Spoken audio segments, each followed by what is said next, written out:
پہ جب اذان ہوتی تو اکثر لوگ جو ہیں وہ باتوں میں لگے ہوتے ہیں، حالانکہ جواب دینا بہت ضروری ہوتا ہے اذان کا، اور بہت سارے مواقع ایسے جس میں دعائیں قبول ہوتی ہیں۔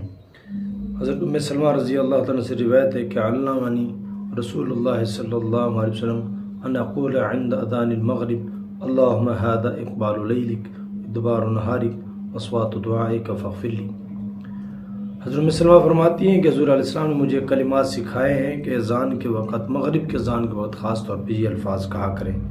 کیا کہیں؟ اے اللہ، یہ آپ کی رات آنے والی اور یہ آپ کا دن جانے والا، اور آپ کی پکار کی آواز ہے، اے اللہ مجھے معاف کر دے۔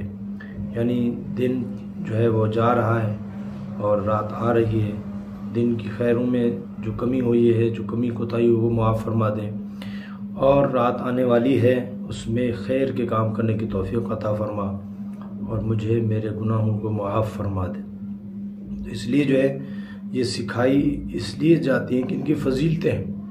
اگر فضیلت نہ ہوتی تو یہ دعا حضور علیہ السلام نہ سکھائے تھے، اس لیے جو حضور علیہ السلام نے یہ سکھائی ہے۔ ہمیں خاص طور پہ اذان کے وقت اور مغرب کے اذان کے وقت اس کا اہتمام کرنا چاہیے، یہ گناہوں کو دھو دیتی ہے۔ اللہ پاک ہم سب کو عمل کی توفیق عطا فرمائے۔